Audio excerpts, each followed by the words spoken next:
continue un petit peu mon aventure polaire puisque l'établissement, donc le collège, m'a suivi tout au long d'une aventure en Alaska et dans le Grand Nord canadien.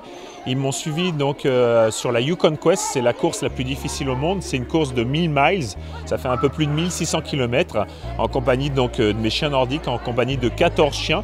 Et donc tout au long de l'année, à partir de septembre, donc, ils m'ont suivi, c'est-à-dire que j'ai envoyé des photographies, des bandes son, du texte et de la vidéo. Eux, ils me posaient des questions en échange et ils m'ont suivi tout au long de cette aventure pendant la phase d'entraînement, puisque je suis resté 6 mois là-bas, 6000 km en tout, et ils m'ont suivi tout au long de cette aventure. Et là, j'allais dire, c'est un petit peu la partie pratique, l'aspect concret de cette aventure, puisque là, je présente tout mon attelage. Je suis venu avec 29 chiens.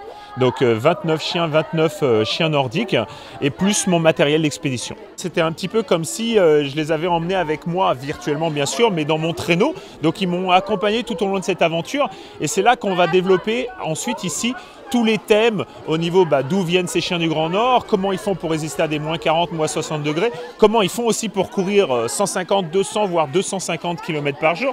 Je vais présenter mon matériel d'expédition, ça va des combinaisons, au sac de couchage, au traîneau, à la nourriture. Donc on va aborder vraiment tous ces thèmes du Grand Nord, même au sujet du réchauffement climatique, au niveau de la faune, au niveau de la flore. Et ensuite cet après-midi, en plus, j'ai la projection de mon film, le traîneau du destin, ça s'appelle. Donc tout au long de cette aventure, donc ce film réalisé donc lors de la Yukon Quest. Dès le début de l'année, on a lancé le projet parce que c'est un projet interdisciplinaire. On a fait intervenir aussi, il y a l'histoire, ça rentre totalement dans leur programme.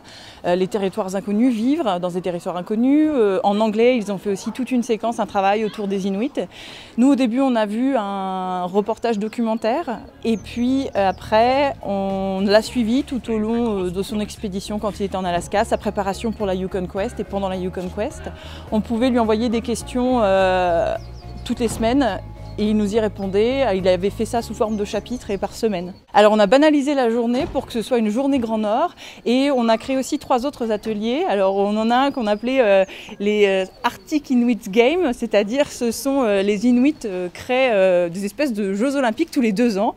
Donc on a essayé de reprendre quelques-unes de leurs épreuves qui étaient là pour symboliser leur vie quotidienne. Donc attraper un poisson, après il y a des sauts, des choses comme ça. Il y a des jeux en anglais donc aussi.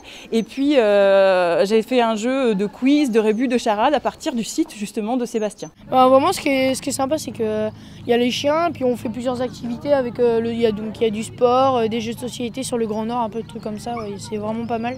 C'est surtout qu'on l'a vu sur internet et maintenant on le voit en vrai donc c'est cool. Il nous a dit que il avait fait pas mal d'épreuves avec ses chiens, ils nous disent comment ils ont fait, enfin, c'est intéressant. À bientôt sur tvie.tv.